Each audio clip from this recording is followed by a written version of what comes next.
केरल से तिरुवनंतपुरम जाने वाले रास्ते के बीच में पड़ने वाली सुरंग की है, जिसे सब लोग भूतों की सुरंग के नाम से जानते हैं।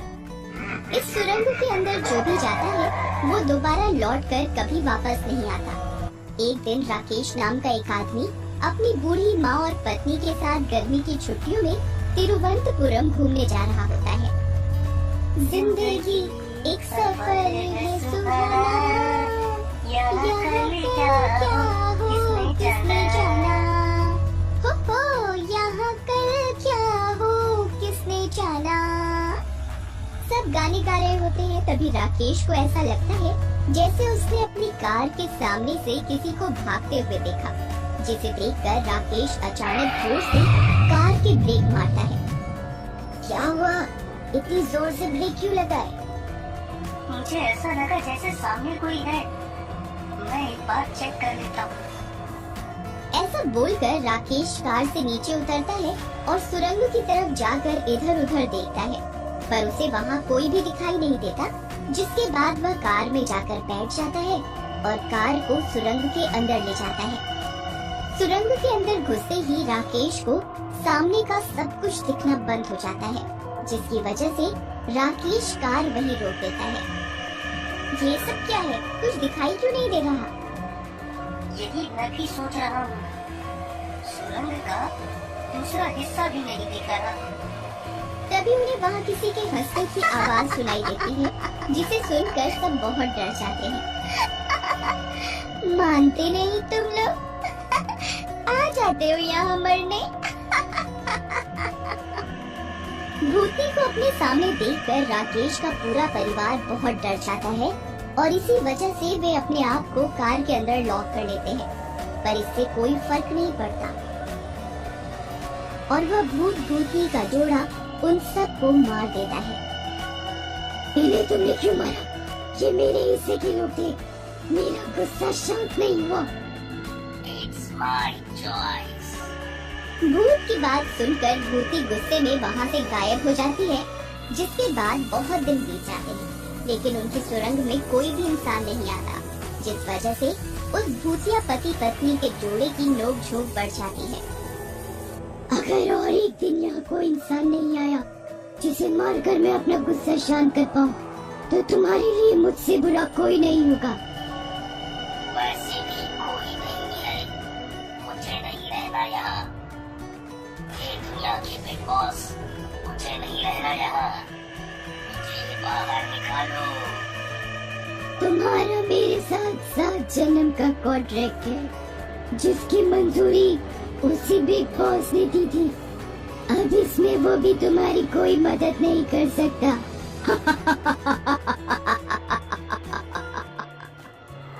जहाँ एक तरफ भूतिया पति पत्नी के इस जोड़े की लड़ाई और नोक-झोंक चल रही होती है, वहीं दूसरी तरफ इनसे बिल्कुल अलग पति पत्नी का जोड़ा गीता और शेखर, जो एक दूसरे से बहुत प्यार करते हैं, उसी सुरंग की तरफ बढ़ रहे होते हैं।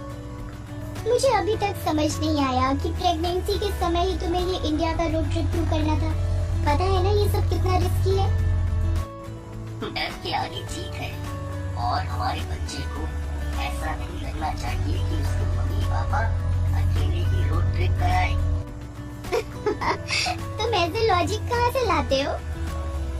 बस तुम्हारे चेहरे पर हंसी लाने के लिए अपने आप निकल आते हैं।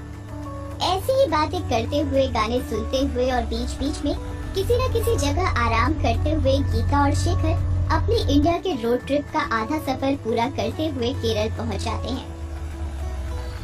इसके बाद तिरुवनंतपुरम जाना है, जिसके लिए कुछ घंटे इधर उधर ड्राइव करना होगा, इसलिए आज यहीं आराम कर लेते हैं। शेखर की बात मानते हुए वे दोनों एक रात केरल में ही आराम करते हैं और अगली सुबह तिरुवनंतपुरम जाने के लिए अपनी कार लेकर भूतों की सुरंग वाले रास्ते पर निकल जाते हैं।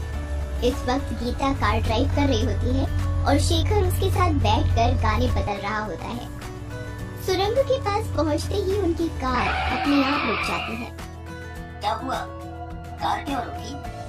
मैंने नहीं रोकी, अपने आप रुक गई। रुको, मैं चेक करता हूँ। ऐसा बोलकर जैसे ही शेखर कार से नीचे उतरता है, तभी कार स्टार्ट हो जाती है और अपने आप सुरंग के अंदर की तरफ बढ़ने लगती है।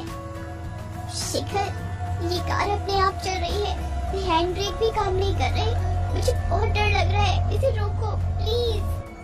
गीता की बात सुनकर शेखर भी कार के पीछे भागते हुए सुरंग के अंदर पहुंच जाता है। सुरंग के अंदर ऐसा सब कुछ होते हुए देखकर शेखर गीता को कार से नीचे उतरने के लिए मना कर देता है, जिसे देखकर भूतनी उनके सामने आती है। देखो उसे, अपनी पत्नी की कितनी फिक्र करता है।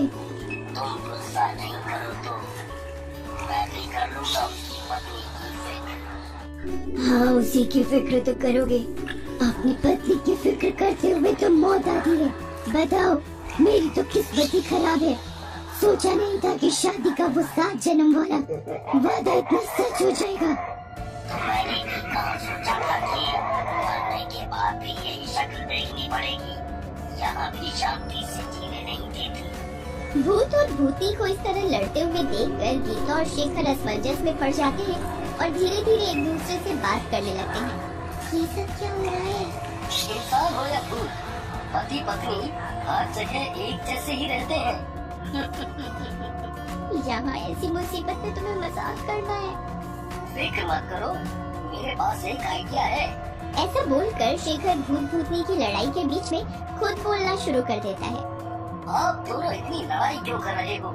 देखो, मैं और मेरी पत्नी अभी एक साथ मरने वाले हैं और हम खुश हैं कि कम से कम किसी एक को दूसरे के बिना अकेले नहीं रहना पड़ेगा। भाई, ऐसा कर, मरने के बाद मेरी वाली को भी साथ ले जाइयो। पर एक बार आप उनकी बात तो सुनिए, गुस्सा पूरी तरह बाहर आ जाएगा तो प्यार अपने आप बढ़ जाएगा। इसने कभी सुनी है मेरी बात जो आप सुनेगा? अगर सुनी होती तो आज हम जिंदा होते। ऐसा बोलते हुए भूतनी गुस्से में कार के बोनेट से उठ खड़ी होती है और शेखर को हवा में लटका देती है। मुझे गुस्सा आ रहा है, अपनी पत्नी को कार से बाहर निकाल, नहीं तो उसे वहीं मार दूंगी। नहीं नहीं, प्लीज उसे मत मारो, मुझे मार दो। नहीं, आप उन्हें कुछ मत करिए, मैं बाहर आती हूँ। इसके बाद गीता जैसे ही कार से बाहर निकलती है तो उसे देखते ही अचानक भूतनी का गुस्सा शांत हो जाता है और वो शेखर को छोड़ देती है। तुम प्रेग्नेंट हो? आज से कुछ 7 साल पहले हमें पता चला था कि मेरी पत्नी प्रेग्नेंट है। हम बहुत खुश थे, इसलिए एक लॉन्ग ड्राइव पर निकले थे। हमारे बीच ऐसी नोक-झोंक हमेशा से ही होती आई है और उस दिन कार में भी वही हुआ, जिस वजह से मेरी पत्नी ने गुस्से में अपनी सीट बेल्ट खोल दी, जिसके बाद हम दोनों के बीच सीट बेल्ट को लेकर बात शुरू की। मैं उसे सीट बेल्ट लगाने के लिए बोल रहा था, पर वो नहीं मान रही थी, इसलिए मैं खुद ही उसकी बेल्ट लगाने के लिए जैसे ही उसकी तरफ मुड़ा, तभी कार इस सुरंग के अंदर आई। अचानक अंधेरा होने से मुझे सामने का कुछ नहीं दिखा और हमारी कार वहाँ खड़े लोहे के सरियों से भरे एक ट्रक से जाकर टकरा गई। बेल्ट न लगी होने की वजह से मैं सामने वाले शीशे से बाहर सरियों के ऊपर जाकर गिरी, जिससे वो मेरे अंदर घुस गए और वही कार के अंदर बैठे हुए एक सरिया इनके गले के भी पार हो गया और इस तरह हम दोनों के साथ हमारी वजह से हमारे बच्चे की भी मृत्यु हो गई। बस तभी से हम एक साथ इस सुरंग में फंस गए, पर हमारी लड़ाई और नोक-झोंक तभी कम नहीं हुई। हम आज भी हर रोज लड़ाई करते और फिर जब कोई इंसान यहाँ आता तो हम दोनों ही अपने गुस्से को शांत करने के लिए उसे मार देते हैं। पर हम तुम्हें नहीं मारेंगे, हमारा नहीं तो तुम्हारा बच्चा ही सही दुनिया में जरूर आना चाहिए। इसके बाद वो भूतिया जोड़ा शेखर और गीता को उस सुरंग से बाहर जाने देते हैं, जिसके 1 साल बाद शेखर और सुमन अपने बच्चे के साथ एक बार फिर उस सुरंग पर वापस आते हैं और उस भूतिया पति पत्नी के जोड़े को अपने बच्चे से मिलाते हुए बहुत बातें करते हैं, जिसके बाद उन्हें मुक्ति मिल जाती है और वो सुरंग भूतिया गतिविधि से मुक्त हो जाती है।